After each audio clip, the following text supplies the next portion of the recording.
इतने सारे registration SBI clerk में इस साल देखने को मिले हैं, तो क्या कंपटीशन बहुत ज्यादा होने वाला है? और अगर कंपटीशन है तो कैसे हम अपने आप को पक्का कर सकते हैं इस साल के एग्जाम के लिए, प्री टू मेंस के लिए? तो अभी मेरे सामने कुछ चीजें हैं जो मैं आपके साथ शेयर करना चाहूंगी कि जो आपकी 2023-24 और 24-25 की वैकेंसीज हैं, तो फर्क आप देख सकते हो। आपके टोटल रजिस्ट्रेशन जो इस बार आए हैं वो काफी सालों में बहुत ज्यादा है, रिकॉर्ड ब्रेकिंग है, नो डाउट।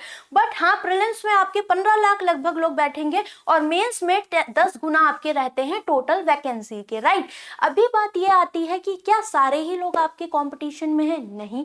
हाँ, कुछ क्रीम हैं जो स्टूडेंट डेफिनेटली तैयारी कर रहे हैं सिर्फ डेडिकेशन के साथ एसबीआई के लिए। कुछ ऐसे हैं जिन्होंने सिर्फ फॉर्म फिल किया हुआ है एग्जाम का पैटर्न देखने के लिए, या मल्टीपल रजिस्ट्रेशन भी किए हैं नंबर ऑफ रजिस्ट्रेशंस देखने के लिए, राइट। बट आपके लिए क्या इंपॉर्टेंट है, जो अगर एक एस्पिरेंट इस बार क्लियर करने वाला है तो उसकी क्या क्वालिटीज हैं, वो मैं आपके साथ शेयर कर रही हूँ, ठीक है। अगर आप ऐसे कर रहे हो डेफिनेटली आप क्लियर करोगे। सबसे पहली चीज, प्रीलिम्स में आप अपना टारगेट मान के चलो कि 75 प्लस मुझे स्कोर करना है मॉक में एनी हाउ। फॉर एग्जाम्पल, आपको क्या करना है, डेली बेसिस पे मॉक देने हैं, ठीक है, प्रीलिम्स की, चाहे आप सेक्शनल टेस्ट दो या फुल मॉक दो। इसके अलावा अगर आपका प्री में स्कोर नहीं आ रहा है तो आप बल्क में उन टॉपिक्स को उठाओगे उसी दिन जो मॉक्स आपने दे रखे हैं। जिस दिन मैंने मान लो आज मॉक दिया, मेरा डीआई में प्रॉब्लम हो रहा है, पजल में प्रॉब्लम हो रहा है, या अर्थमेटिक के किसी पर्टिकुलर टॉपिक में हो रहा है, या स्पीड मैथ्स में, तो उनके मुझे नंबर ऑफ क्वेश्चंस खूब सारे लगाने हैं। जैसे आप 4 से 5 डीआई डेली प्रैक्टिस करो, अपनी पजल्स हो गई 5 to 6 उन्हें डेली प्रैक्टिस करो। अपना स्पीड मैथ्स का जो पोर्शन होता है, आप जानते हो क्लैरिकल में काफी अच्छे से आता है, तो आप उसको आधा घंटा 1 घंटा दे सकते हो। तो इस तरीके से जब जाओगे, और अर्थमेटिक मिक्स प्रैक्टिस करो।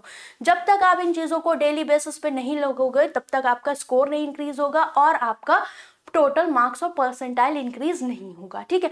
साथ में जब भी आप एग्जाम देते हो तो थोड़ा सा जो अपनी जूम है उसको बढ़ाइए, 100 पे मत रखना, 125 पे रखना, ठीक है।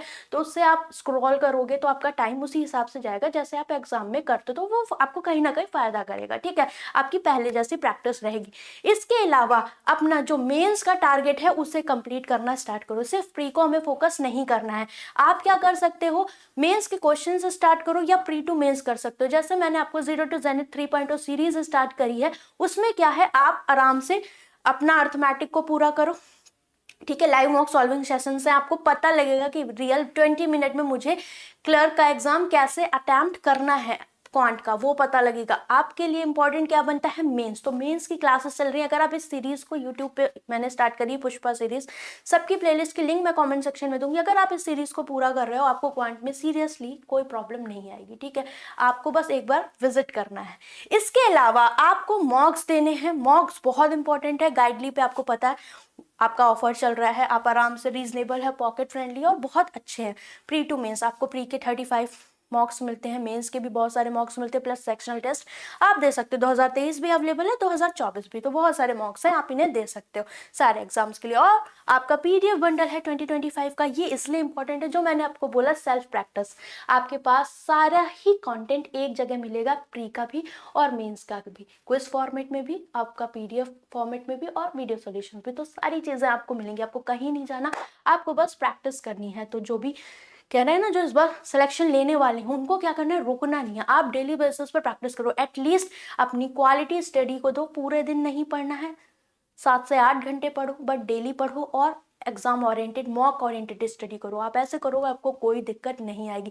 तो ये छोटे छोटे पॉइंट्स हैं जो आपको अपने में डेली बदलाव लाने हो। और आज देखो जो किया है उसका पूरा रात में ही बना के सेट सोया करो कि मुझे कल क्या करना है, ठीक है। और फिर मैंने कितना इंप्रूव किया, सैटरडे संडे देखो, मॉक्स को एनालाइज करो, अच्छे लेवल के मॉक दो। गाइडली के मॉक्स में आप देख पाओगे, अगर आप गाइडली के मॉक्स में अच्छा परफॉर्म कर रहे हो, आपका एग्जाम कहीं नहीं जाएगा, ये मेरा आपसे वादा है, आपको कोई दिक्कत नहीं आएगी, ठीक है।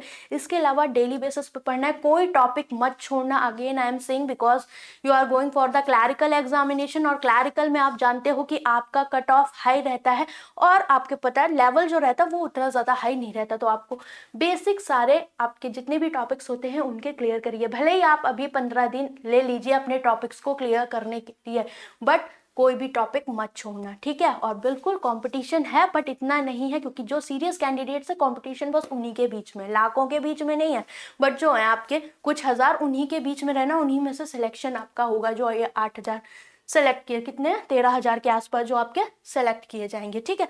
तो इसी वजह से मैं आपसे बोल रही हूँ कि अपनी तैयारी को बिल्कुल अच्छे से रखो, जो पढ़ रहा है उसका सिलेक्शन हो, जो अच्छे से पढ़ रहा है, ठीक है। कहीं भी ढील दोगे तो कहीं ना कहीं अपने मार्क्स में आप कमी कर लोगे। इसके अलावा एवेंजर बैच आपका डेडिकेशन के साथ स्टार्ट है SBI PO क्लर्क के लिए। अभी 15 दिन बाद हम इसमें मेन स्टार्ट करेंगे। प्री को हम टॉपिक वाइज क्लियर कर रहे हैं ताकि जो सिर्फ SBI के पॉइंट ऑफ व्यू से इंपॉर्टेंट क्वेश्चंस है टॉपिक वाइज वो हम करेंगे। इसमें आपके मैराथन्स भी रहने हैं प्रीलिम्स के लिए और आपकी मेंस की क्लासेस प्रॉपर रहेंगी ताकि आपको मेंस में कोई दिक्कत ना है। तो आप चाहो ले सकते हो। फायदा ये है 5.0 बैच मेरा 2024-25 का आपका कंप्लीटली फ्री है, जो पूरा बेसिक टू एडवांस है। हर आपको टॉपिक की 5 to 6 क्लासेस यहाँ अवेलेबल होंगी, ठीक है। इसके साथ एवेंजर में आपका पर टॉपिक आपको प्रैक्टिस क्विजेस मिलेंगी ताकि आप पर टॉपिक अच्छे से प्रैक्टिस कर पाओ। जो आपकी कमियां रह जाती हैं अर्थमेटिक में वो नहीं रहेंगी, ठीक है। You can use code master 499 में आपको मिल जाएगा, ठीक है। ऑल द बेस्ट, अच्छे से पढ़ो। बाकी जो इंपॉर्टेंट लिंक्स है मैं कमेंट सेक्शन में दे दूंगी। बिल्कुल भी इस हाइप को दिमाग में बैठा के नहीं कंपटीशन को बढ़ाना है, हाँ, बट ये आपके अंदर प्रेशर होना चाहिए कि ये मुझे एग्जाम निकालना है। जब आप ये सोचोगे तो डेफिनेटली आप मेहनत करने के लिए अपने आप को पुश कर पाओगे, ठीक है। तो all the best, bye bye, take care.